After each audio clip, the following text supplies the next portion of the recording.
like we're in for a nice day, and maybe spring is finally here. Sunny today and a high of +2. Good afternoon and welcome to your CTV News at noon. I'm Kyla Brosart. These photos were taken during a team practice on Friday where the girls enacted a cowboy and Indians battle scene. It was posted to Instagram from the team's account and has since sparked outrage. It's a culture, not a costume. Not appropriate. It's out of context in today's society. Hopefully we're beyond that and more accepting. While the photos gained plenty of attraction online, not everyone was offended.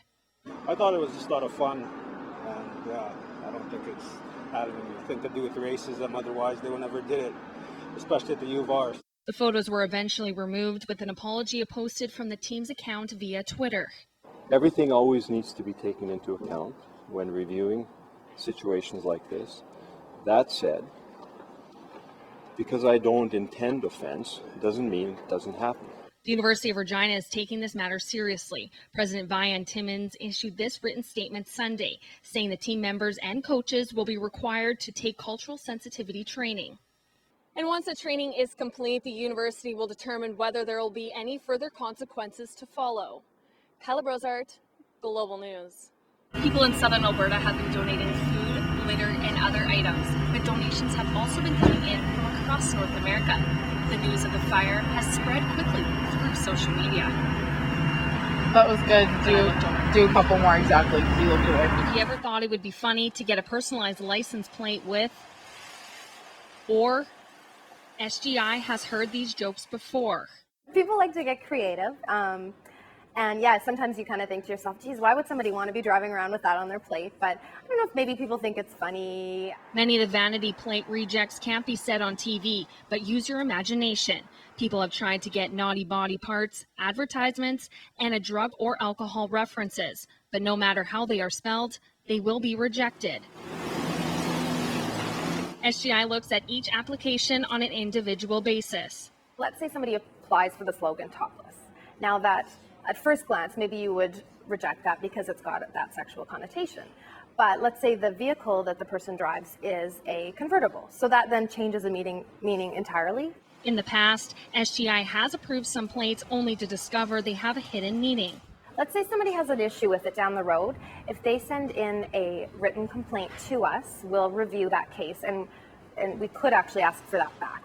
More than 79,000 Saskatchewan motorists have a personalized plate, but it's not all about being hilarious. For one driver, it's a flashback to his childhood.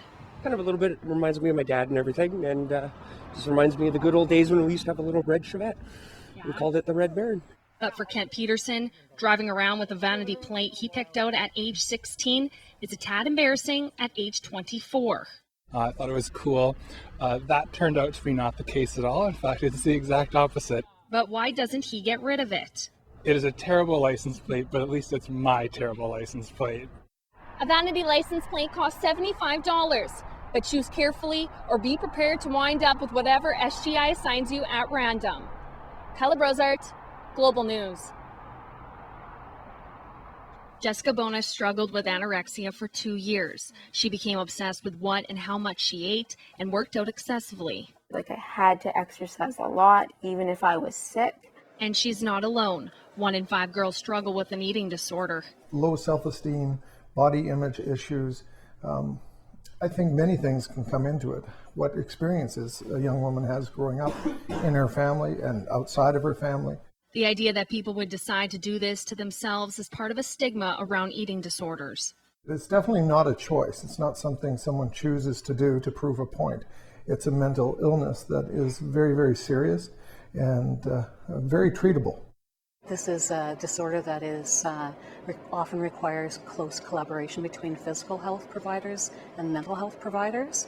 So starting either with a family physician or a mental health professional. Mental health services are offered in all regional health authorities across the province. They would develop treatment goals. What do they want to work towards? In addition, the dietitian would have a treatment plan as to what they would be working on in terms of the nutritional needs and the weight. After an intensive hospital treatment program, Bonish is walking down that path. I'm in a better position now to recognize those behaviors and the thoughts and recognize them as eating disorder thoughts. She says she still struggles, but is proud of how far she's come in just 20 months. There isn't a right body weight. We are all different, and it's okay to look different and be different. Kyla Brozart, Global News. Going the distance for a cause is exactly what a group of Idle No More supporters from Saskatchewan are doing. We caught up with the group as they passed through the city. Their journey began nearly 1 month ago. Guiding those tires into the grooves and hoping for the best has become a daily routine on several of Moose Jaw's residential roads. I don't even want to talk about them. They're terrible. They should be ashamed of what they're doing out here on the roads. Deep ruts on snowpacked streets have been a problem for years, according to a city councillor. It's in a worse situation than it was last year. It's so icy. The streets are so rutted. And I'm literally, I don't know what the answer is, because I've been trying to get answers for years on this and nothing seems to change or happen. About a dozen employees operate 5 graders, 3 owned by the city, 2 others privately contracted. They work around the clock to take care of all of priority streets and bus routes before moving on to the city's residential areas. That's the issue. That's been the issue always, is that we never get it right. From the very first snowfall, it packs down for a week, and then we see a few plows on the priority ones, and then another snow event happens, and then they're back out on priority ones and plowing those, and then the residential and the priority twos never see a plow. But the city plans to bring in additional contracted graders, and the rut should soon start to disappear. By Sunday, we'll have the other contract resources available, so we'll start to actually remove those stockpiles of debris and snow that have accumulated as the graders push it to the side. Moose Jaw Police Service have attended an estimated 35 collisions, including hit and runs, in the past 2 days. They can't say how many could be attributed to the road conditions, but are urging motorists to stay well below the speed limit on especially bad roads.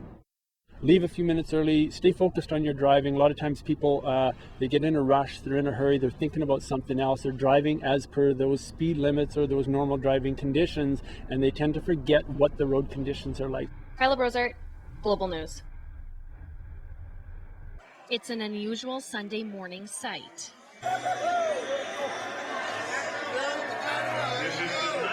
Big day. We opened the doors at 5 a.m. We weren't serving until 5:30. This Sunday was game day. It's our game. Everyone's getting up to watch this game. You're Canadian, you're getting up to watch this game. And where better to watch than your favorite watering hole? On Friday, the Saskatchewan Liquor and Gaming Authority announced a blanket approval for all establishments in the province to serve alcohol as early as 5:30. That's when many local businesses opened their doors this morning. It's Canada's sport, and it shows by having not a single table. Prince Albert was the only city that specifically requested disapproval. City Council would have been asked. I would imagine we would have, had a discussion about it and made a decision then. But no, we were not asked by any establishment in the city of Prince Albert.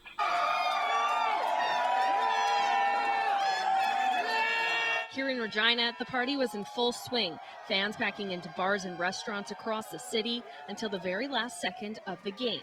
Woo! Canada gets the gold! What do you expect, though? No contest, of course. This is what we're about. This is our game, and we take it home. But before thirsty fans even arrived, servers were up at the crack of dawn, preparing for the party. They all came in at their own accord. They wanted to be here. So just shows as well the camaraderie with Canada that our staff is willing to come in at 5 o'clock in the morning just to make sure some people have fun during the gold medal day. You would think that they'd be like, oh my God, that's way too early, but it didn't take much to get staff on. They're all excited about it. Why not? It doesn't happen very often when you get to open in a weird hour. Because it's never too early to experience a moment of national pride. Canada's #1! Kyla Brozart, Global News. Turning now for a look at your CTV Skycam weather. Temperatures for this time of the year should be about 10 degrees higher than the currently seeing. Sunny today, increasing cloudiness this afternoon and a high of +2. Tonight, cloudy and a chance of flurries and a low of -9. For Friday, sunny and a high of +2. Looking into our weekend, Saturday, cloudy with a chance of flurries and a high of 0. Periods of snow throughout the day on Sunday, temperatures steady near 0. Back to the work week Monday, sunny and a high of 0. That's it for your CTV News at noon. Thanks for watching.